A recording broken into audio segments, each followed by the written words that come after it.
Hello and welcome to our second installment of Catamount Spotlight. I'm Megan. And I'm Fernando. Today we are going to take a behind-the-scenes look at the Cats Care Food Drive, the preparation of the first robotics scene, an interview with Mr. Bartu, and a soccer preview. Our first story is about the Cats Care Food Drive. This annual tradition involves a lot of behind-the-scenes planning and organization by the Student Council, and a lot of support from our school and community. Fernando and Itzel spoke with the student body president, Lake and Land, about the success of the food drive. During the months of November and December, Dawn High School Student Council leads the annual Cats Care Food Drive to collect cans for people in need. To prepare for this food drive, what we had to do was get all of our prizes together. We had to create our goals, like the 18,000 cans. We had to think about what the fastest way to get students in and get their cans, get them to class. So there was a lot of planning about where to do things, how to do things, and the minor details. The goal for this year's food drive is to collect 18,000 cans because we're trying to beat last year's goal of 16,000. This year's food drive is different from past ones because this year we've kind of done a whole incentive of prizes, and we've gotten lots of departments, lots of clubs, and lots of different things involved, all with each other, all for a common good cause. This year we did some online flyers through Snapchat, Instagram, and I believe Twitter and Facebook a little bit. The cans will go to Chattanooga, and they will feed a lot of the kids in the Chattanooga area and I think some of the greater Dalton area.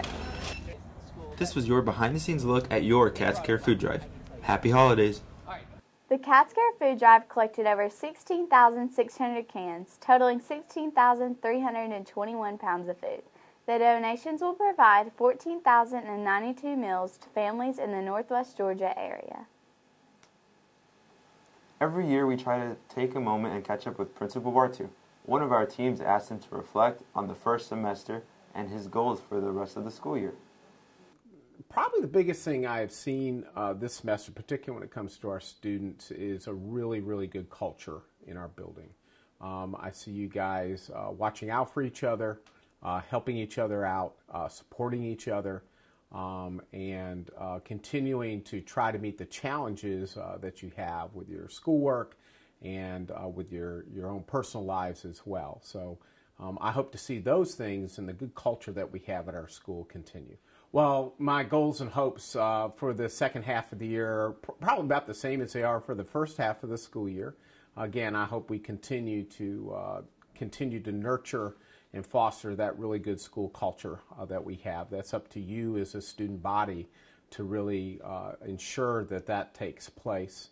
I would like to see everybody work hard, and with particular our seniors, to continue to work hard to try to not let senioritis sink in too early, and to finish out the school year really strong as we work towards graduation, because it'll be right around the corner. As principal of Dalton High School, how are you helping your students to achieve their goals?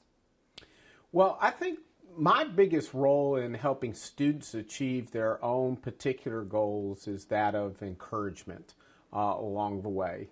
We have a lot of students here, so I don't know everybody's individual goal they have in mind, but having a school that has a really good culture again, one that where rigorous work is assigned in the classroom, and one that is supportive, where the adults are supporting, those good relationships are made along the way, are the biggest thing that I can do to help support students achieving their individual goals. One highlight at the end of 2018 is our Lady Cats basketball team. I sat down with Coach Beck to speak with him about his first time at the helm as the head coach. Hey guys, we're sitting down with Coach Brad Beck, our girls basketball coach, and so we're going to talk about some of the Lady Cats. How has been your start this season? Yeah, it's been well. We had a little bit of a rush in the beginning. Basketball season actually starts kind of in the beginning of June, and I bumped it up to the first week of in-service in May, so we can keep that quiet for Mr. Bartu. But it starts in June, so it was kind of a rush to get a schedule put together. We had 11 new girls come in from DMS, so it was hurried to get to know all of them. But once the regular season started, we kind of got gelled a couple weeks in. Softball obviously made a great run, so I was missing 4 or 5 of them for the first week of practice. But since then, it's been pretty smooth sailing. It's been a great start. We're off to a good start record-wise.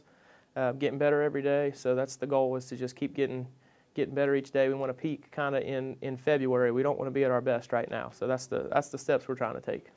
Yeah, so you mentioned that you had some big games this season. So what were some of your best and biggest games of this season? Yeah, last Friday against Sequoia was probably the biggest game that we've had in this program in a long time. We were tied for first. Again, hasn't happened in a while. They come up being perennial favorites and very, very good program all the way around.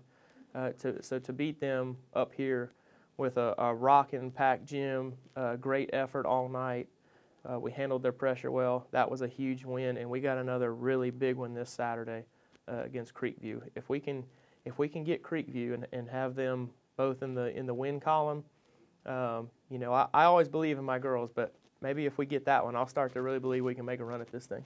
Yeah. So what are you looking forward to in your new year of basketball next year? We just need to keep getting better. We're still not where we need to be. We have about 70% of the offense in, about 75% of the defense, so we're going to add a few more things. I'm really ready to get back to practice. You know, we've had so many games in such a short span, so I'm looking forward to get back to practice, work on some fundamentals, and try and fix some things that we need to fix, and then try and keep getting better on what we're doing well. So I know you have a few girls that are standouts on the team, so you can tell me who those are. Yeah, Lauren Parker has really turned it on, so that'd be one. McCall Merritt hit the biggest shot of her career, I think was even in the Daily Citizen. I told her that when she hit it against Sequoia. And then the two Schneller sisters have been very good. But I'll tell you, the one person that gets our practice going and gets the crowd rocking and rolling when she goes in there is Ebony McDermott with her little Euro steps and crossovers and stiff legs. She always brings great energy. So that's something we need because it is a grind. It's a long season.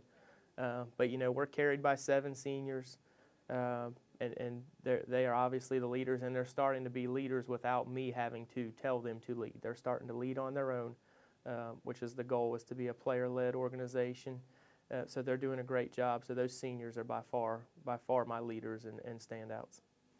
So thank you for coming to sit down with us today. We enjoyed talking to our head basketball coach. The big game against Creekview is this Saturday, December 22nd. The JV games start at 12:30, while the varsity takes the court at 3:30 p.m. First Robotics has quickly become a school entity only after 3 years. The teams of students work together and prepare for robotic competitions. Salvador, Edwin, Julio, and Austin spoke with First Robotics leaders to share how they prepare for competition. We started out last year. I went to a summer conference.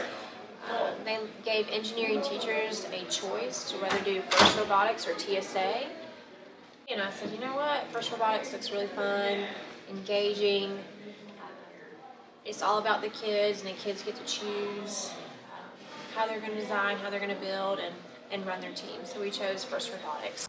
What are the benefits of a student joining First Robotics? So any juniors and seniors in First are able to apply for scholarships through First. And not just that, people are able to learn more about STEM, how to work on robots, and also more than just STEM, there's business team side where people can get funding for our team and advertise and learn how all the business side of robotics works. The mechanical team mostly attracts people who like working with their hands. It's really fun for people who like to get down and dirty and work on it. Hi, my name is Ansh. I'm the business captain for the robotics team here at Dalton High School. A lot of the stuff we do costs a large amount of money, and we don't want to rely on the school for that because the costs for last year were upwards of $30,000. So we get all of our money from sponsorships, from local businesses, to even just individual donations from people within the community. We create business letters and send them out to companies who already have an interest in things like First Robotics. They're already deeply invested in STEM, so when they see kids doing something like this, where they're learning a lot about teamwork, strategizing, building their own robot, they get excited as this is what they want in their company as new employees. So they're willing to sponsor us in the hopes that at some point these students may become employees at their companies. The First Robotics team begins competition in January. Our next story takes us to the soccer field. The players and coaches are top performers every year, and the school always looks forward to the time when football goals change to soccer nets. Elgar, Christian, Andy, and David gave us a preview of Dalton soccer for 2019. Today, we interviewed the Dalton High School soccer team, who had a record of 16-1-3. We reached out to their coach and key players for this upcoming season to receive feedback on last season and what to expect this season. Hi, my name is Andy Hernandez, and I'm here with the soccer coach. And I have a few questions, and the first question will be, how do you feel going into the season? Well, I'm always optimistic going into the season. We have really good players, great skill, and just always have high expectations on the season and enthusiastic, looking forward to getting to play soccer. And what are your offensive philosophies? Well, our offensive philosophies are always the same. We want the ball, we want to attack, and we want to attack, and we want to keep attacking. We can change about it, teamwork. We can move it around and utilize all the different people on the field and make sure we're keeping possession and take advantage of each position and not just focusing on passing with just certain specific players, but utilize the whole team. I'm here with Nathan Racone, who scored 28 goals this season. And the first question is, how do you guys think y'all did last season?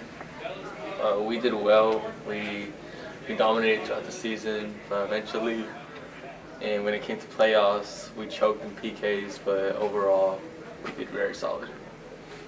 And what can you improve on individually? Individually, I can improve on anything. I can improve on everything, but mostly I can improve on my weak foot, my finishing, and small aspects of the game. I'm here with Tony Saldana, and how do you guys think y'all did last season? Overall, we had a good season, but obviously our accomplishment was to win state, and we failed to that, so we have lots to improve this year. And what can you improve as a team this season? Well, first of all, I'm glad everybody has stayed on their feet. Everybody's been running. Everybody's been working the whole off season. What will you and the rest of the seniors do to accomplish your goal of winning state? Simply work hard and never give up. Always be ready for the unexpected and continue to grind, and hopefully it comes out this year.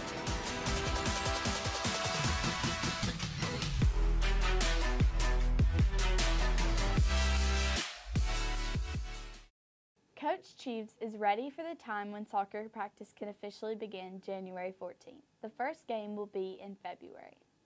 Now it's time to have a little holiday fun. The staff and students always look forward to the time off to spend with family and friends. Ruby, Emma, and I asked some of our peers about their favorite holiday traditions. What's your favorite Christmas movie? My favorite Christmas movie is How the Grinch Stole Christmas. The new Grinch movie that just came out. Have a star or an angel on top of your tree? I have a star on top of my Christmas tree. Oh, we have an angel. What do you want for Christmas this year? A new phone. I would like some more clothes. What's a Christmas tradition that you have? The night before Christmas, like Christmas Eve, we open a present. Christmas tradition that I normally do is I always count, I mean, I think this is normal for everybody, like count down the days, but not only that, for every day that goes by, like I try to do something like, just like in kindness, like I try to do something like whether it's to give or to say something or to motivate others, but it's just something that I always do. Santa Claus or Saint Nick? Santa Claus. Santa Claus. What's your favorite reindeer? Rudolph. My favorite reindeer, like the traditional one, Rudolph, the red-nosed reindeer. Thank you for watching the Catamount Spotlight. We hope your holidays are filled with cheer. We are excited about the new year and all the possibilities. Happy holidays.